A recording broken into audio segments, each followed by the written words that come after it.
But first, this weekend will mark a full year since President Trump was inaugurated.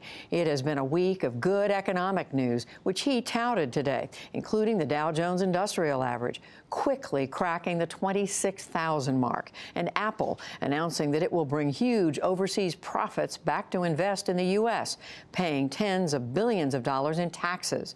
How much of that credit should go to the president? Our economics correspondent Paul Solman posed that question for his weekly series, Making Sense. Unemployment 4.1%, down from 4.8% when President Trump took office. GDP growing at more than 3%, faster than the last two Obama years. The stock market hitting new highs nearly every day. And President Trump says it's a function of his policies. Here he is in Pennsylvania this afternoon. At the center of America's resurgence are the massive tax cuts that I just signed into law, with tremendous tax relief for working families, for small businesses, for big businesses that produce jobs, for just about everybody. Tremendous numbers, and you're already seeing what's happening. And so the question, does the president deserve the credit? At the annual Economists Convention in Philadelphia last week, I started with some of his toughest critics. If you look at the trends of job creation, of growth of the economy, of the stock market's appreciation, there's not a very notable break on January 20th. That's Austan Goolsbee from the Obama White House. Lisa Cook served there too. We set in motion what we see now. You can't create an economy overnight. Now, for the full-on defense of Trump's policies, we were trying to secure an interview with the head of the President's Council of Economic Advisors, Kevin Hassett. But though he was at the conference, no luck. So instead, we turned to longtime American University professor Bob Lerman. On policy, I would give him maybe a B- to a B. Lerman calls himself a moderate or market economist. He likes much of what Trump is doing for the economy. I think the corporate reforms make sense. I think he's been pro-energy. Now, you can argue against it on environmental grounds, but I think that several steps will expand output in the energy field. And that means jobs. And that means jobs, and usually good jobs. And how do the naysayers reconcile their low marks with a high-grade economy? Nonpartisan former International Monetary Fund chief economist Olivier Blanchard. Other things are going on which explain why the economy is doing well. But what, besides momentum, are those other things? For the companies in the Standard & Poor's 500 stock index, says Blanchard, start with their earnings from elsewhere. More than half from the S&P 500 actually come from outside the US. And the world is in much better shape. Europe is in much better shape than it was a year ago. The US stock market has done well because the rest of the world is doing well, because uncertainty in the rest of the world has decreased, and because of a tax cut. Because no matter what pre-tax profits you make, if you get a tax cut, you get more post-tax profits. But that's a key part of what Trump's taking credit for, that the tax cut has both spurred the stock market and will lead to more investment, more higher-paying jobs. More than 70 financial institutions, airlines, AT&T have announced employee bonuses or raises. Fiat Chrysler announced a $1 billion investment to build Ram trucks near Detroit, currently made in Mexico. Even Walmart hiked its minimum wage. But then Walmart is also closing 63 Sam's Club stores. So what matters is the net effect in the long run, argues Austan Goolsbee.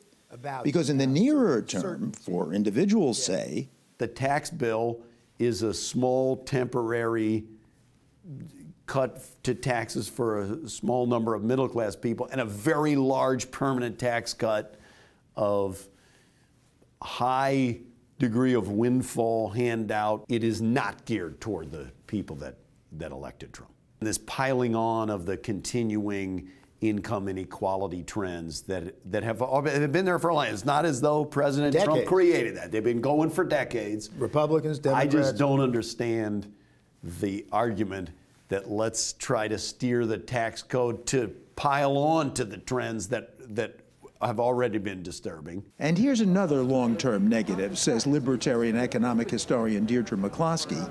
The president's aversion to trade. Trashing the North American Free Trade Agreement, stopping the Trans-Pacific thing. All this is nuts from the economic point of view, in my opinion. That's because to almost all economists, voluntary trade benefits sellers and consumers alike. As to Trump's trumpeting the liberating effects of deregulation, in the long run, Clinton advisor and Nobel laureate Joe Stiglitz asks, why do we have these regulations? Because we want to breathe clean air. We want to be able to drink water. We want to be able to be sure that the food we're eating is safe. We don't want the banks to engage in the kind of risk-taking that put at risk our entire economy. The question is, what is the cost that we're going to be faced with stripping away the regulation? So that's why you give the Trump administration such a low grade for its first year? I think there are a lot of other things that disturb me even more. The long productivity of our society depends on science, innovation, research. And he's been slashing the research budget. Long term, to me, that is devastating. And in addition to tax cuts, trade, deregulation, and science, what about the long-term cost of not building the infrastructure the president promised, says Professor Cook. I really thought that we were going to invest in long-term growth, and I haven't seen that. But the idea behind the tax bill is that companies will now invest in America as opposed to overseas. Well, why not invest broadly in America through infrastructure? These coal jobs that possibly may never come back, what can take their place with the skills that the coal miners have? Construction, the building of bridges, the repairing of bridges. We still have the worst grade from the civil engineers with respect to infrastructure. And finally, if that weren't enough piling on, what's the cost of increased uncertainty, Austan Goolsbee asks. I took at face value the arguments made by the business community for at least half the Obama administration that the single worst thing that you could do to business formation and investment was to add uncertainty. There has, in modern memory, not really been a president who's added as much uncertainty, geopolitical uncertainty, regulatory, a whole bunch of policy uncertainty, more than what President Trump has. But if uncertainty is so bad, how come consumer confidence is the highest it's been since the dawn of the millennium? I was very uncertain as an economist about what would happen with the economy, but it seems as if consumers are able to divorce many of their concerns about America's political state from its economics. Though he still worries about the long term, Ohio State economist Trevon Logan acknowledges the good economic news in the here and now. For example, the numbers just released show that African-American unemployment is at its lowest rate ever, and white unemployment as well is at one of the lowest rates that it's ever been. So we're near full employment. So then why so much negativity from economists? I think in part because people have taken a very negative view of him personally. You're a Republican? She is, and Rhonda Sharp is also a president of the National Economic Association, founded in 1969 as the Caucus of Black Economists. Our last interviewee, she'd been listening to all the anti-Trump talk at the economic convention, and it worried her.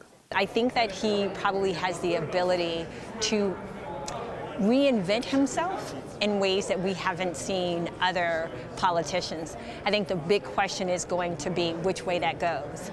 And if folks who are very opposed to him will recognize that they have an opportunity potentially to influence some of that. So are you worried that in kind of reflexively opposing him, people make it harder for him to change direction and be more bipartisan? I think both the reflexive response to him not only makes it difficult for him, but I think it also makes it difficult for anyone who wants to be a part of that. Part of the bipartisanship that Sharp, at least, thinks may still be possible. For the PBS NewsHour, this is economics correspondent Paul Solman reporting from Philadelphia.